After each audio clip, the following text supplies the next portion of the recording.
Presence is enough.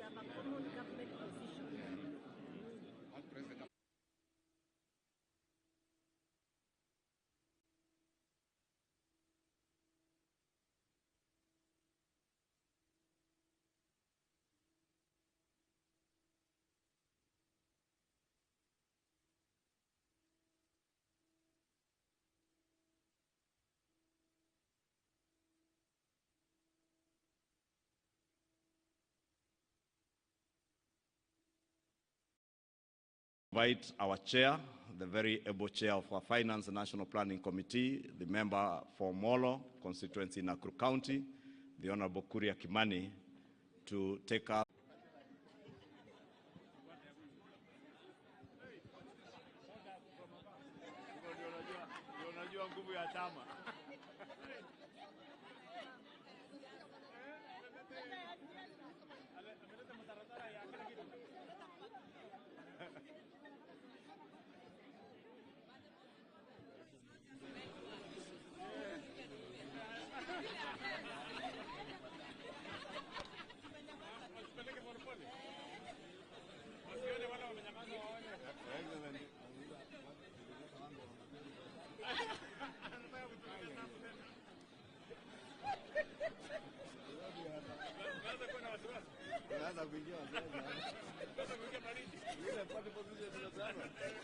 One, two, one, two, one, two, one, two.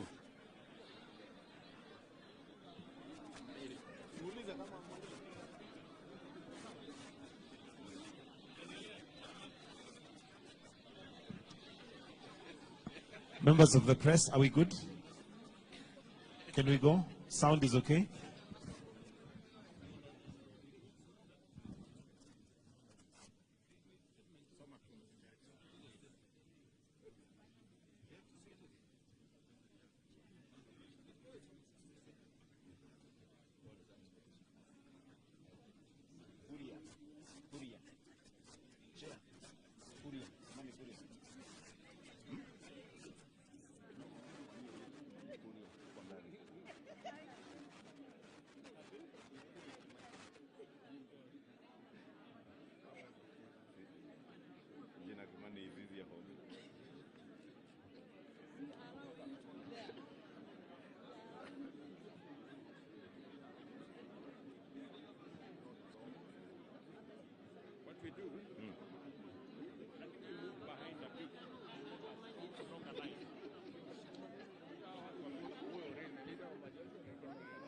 Members, so that we are all visible for the cameras, we are being requested to take at least 2 steps behind, turudi nyuma kidogo, so that we are all in the view of the cameras. Everybody make sure you are behind His Excellency the President. Widen the curve and be behind, don't be in front of the President. From Rugara, nyinyi bado mko mbele sana. Tapale. One more step behind.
He's coming. one we are waiting for.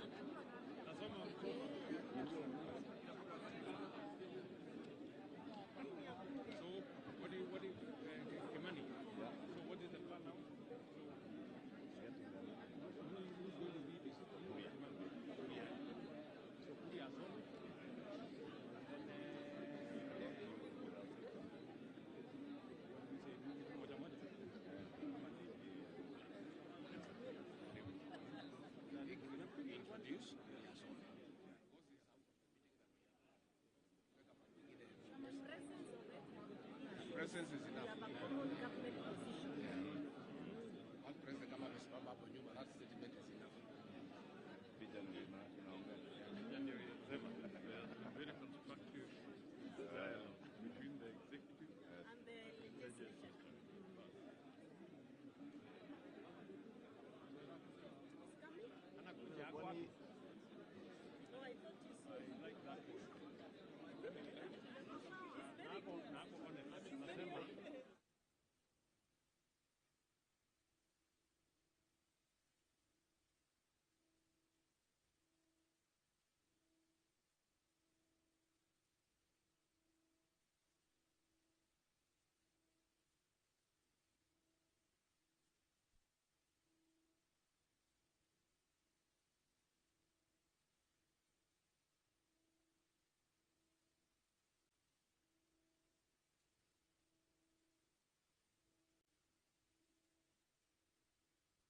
Karibuni.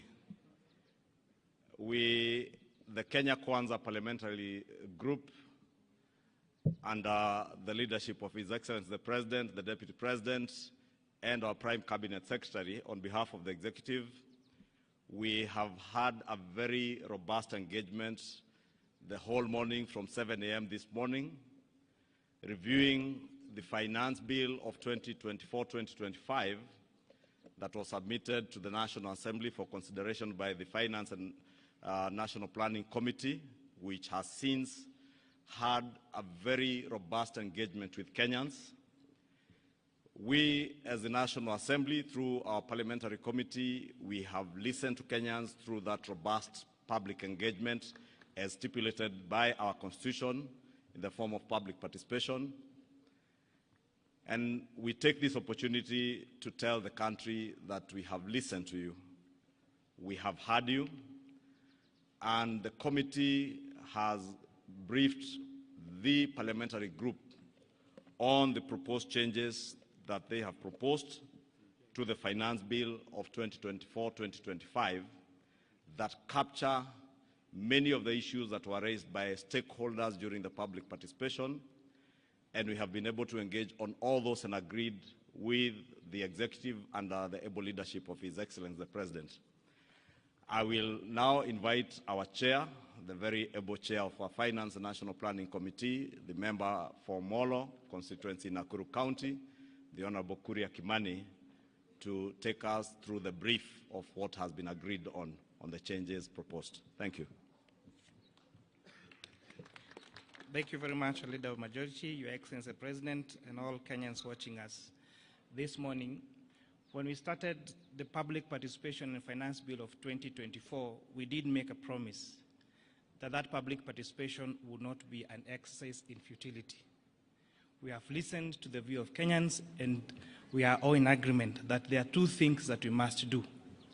One of them is that we need to protect Kenyans from increased cost of living, and therefore the proposed 16% VAT on bread has been dropped. To support, again, on reducing the cost of living, we are doing something about vegetable oil so that we do not make it expensive for Kenyans. Transfer of mobile services is a key concern to many Kenyans, and therefore, again, we have proposed that we do not have any increase on taxation or mobile phone transfer.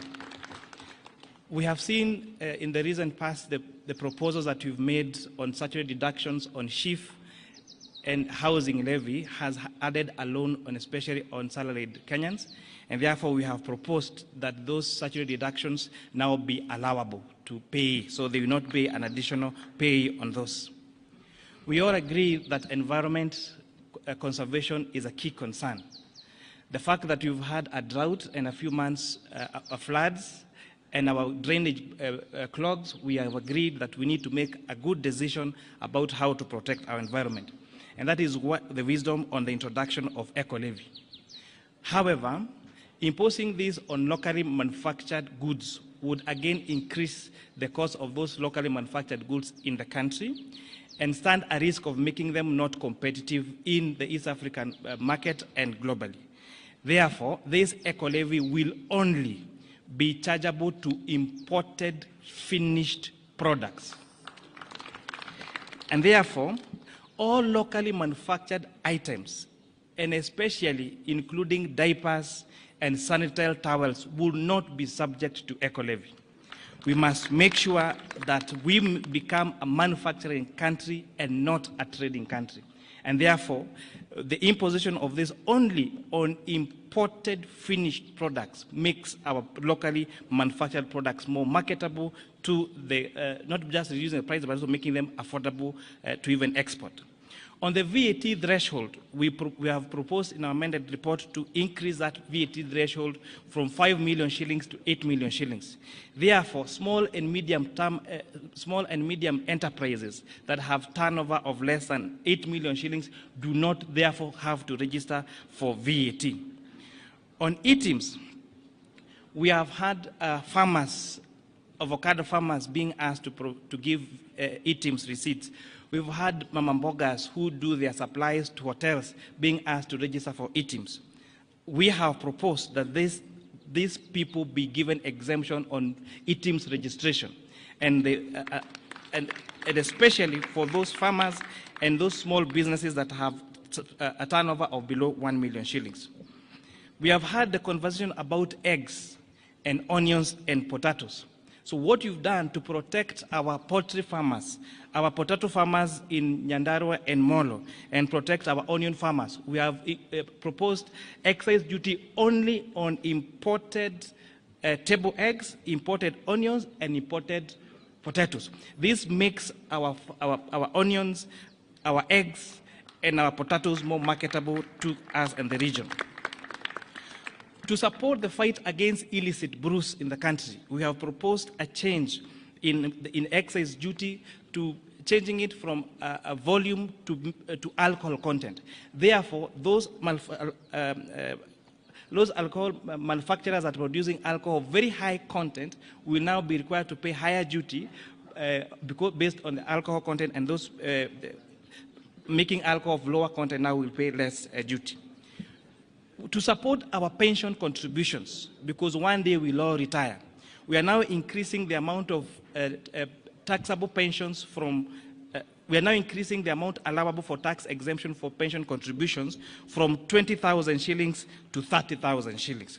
So this is a big win for our pensioners. So we are moving our pension schemes to exempt. It is exempt at contribution and exempt when you receive your pension from 20,000 to 30,000. Yes, a month, per month. It's important to say this, per month. We have also been appraised of the money that is allocated for junior secondary school to hire all the intern teachers into permanent and pensionable terms.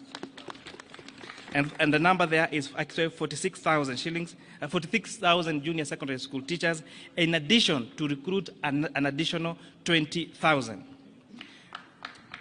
Your Excellency, we are very happy that the proposals that were brought to the National Assembly and the ones that we are proposing to the House are two amended documents. Because, again, I repeat, the exercise we did on public participation was not an exercise in futility. On motor vehicle tax, inasmuch as we agree that there is need to have money allocated to maintain our roads, and those people that are using our road more and causing TNA on our roads should contribute more towards fixing those roads, we have agreed that the motor vehicle tax cannot be amended through an income tax act, and also pegging it on insurance would cripple the insurance business and make it very difficult, especially for those Kenyans who take third-party insurance, and therefore that proposal has been dropped. Oh yes, sugar transportation.